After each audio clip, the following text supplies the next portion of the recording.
Donc on a créé le studio Tchak avec Luciano et Armel en novembre 2007, avec cette volonté de créer des images animées.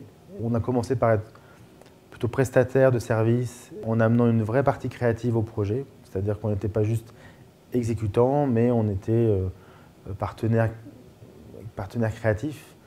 Et puis c'est vrai que petit à petit, on a un but, c'est de produire nos propres images et d'être vraiment, je dirais, autonome dans la production et dans le développement de séries ou de longs métrages. Donc c'est vrai que ça prend du temps. Aujourd'hui, on a plusieurs projets en développement, soutenus par le CRAV et soutenus par le Pôle Image, dont un court-métrage qui nous tient à cœur, qui s'appelle La Belle et la Bête. On a travaillé avec une auteure qui s'appelle Emma Chedid, on a développé son projet, qui est un projet de conte, avec une envie d'interactivité.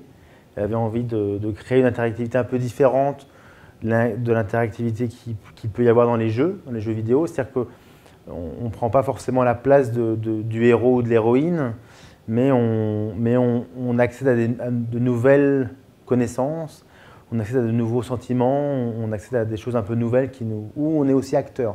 Il y avait ces deux envies à la fois d'accéder à des sentiments nouveaux, des sentiments qui seraient transmis d'une nouvelle manière, mais aussi d'être acteur dans le projet, de pouvoir dessiner dans le film, de pouvoir écrire dans le film. Donc, à partir de ça, on a été chercher des partenaires, des compétences parce qu'il y a des choses qu'on ne savait pas forcément faire, ou il y a des choses qu'on voulait faire en groupe, parce que c'était plus intéressant.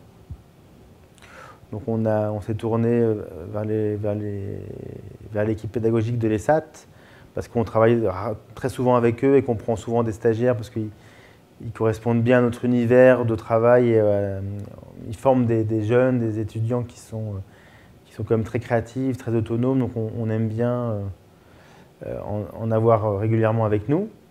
Donc on s'est tourné vers eux, et puis on s'est tourné aussi vers un labo à Télécom Lilin, qui est spécialisé autour de la recherche et de la reconnaissance du mouvement en 3 dimensions. Ça a commencé quand l'équipe de Tchak est venue dans notre école présenter leur nouveau projet. Moi, le projet m'a plu tout de suite, du coup je me suis proposé de venir pendant les vacances de février, pendant les 2 semaines bosser là-dessus. Donc j'ai fait un peu de décor, j'ai fait des essais à Languedoc-Chine, on travaille là-dessus. Oui, donc on est arrivé en stage il y a à peu près un mois. C'est vrai que travailler avec des professionnels change complètement de l'ambiance de l'école, du milieu scolaire. Ça nous permet de bouger, de tester des choses qu'on n'a pas forcément le temps non plus de tester en cours. Donc là, on a beaucoup travaillé sur l'encre, l'animation la diffusion d'encre, vraiment. On a des professionnels qui travaillent sur l'intégration 3D du projet. C'est intéressant à découvrir aussi. On a intégré, par exemple, Véronique qui dansait, et du coup on a passé tout ça sur l'ordinateur. On a intégré le personnage aux choses qu'on avait fait à Languedoc-Chine. Et moi, c'est un procédé que je trouve super intéressant. De la prise de vue réelle et du dessin et de l'animation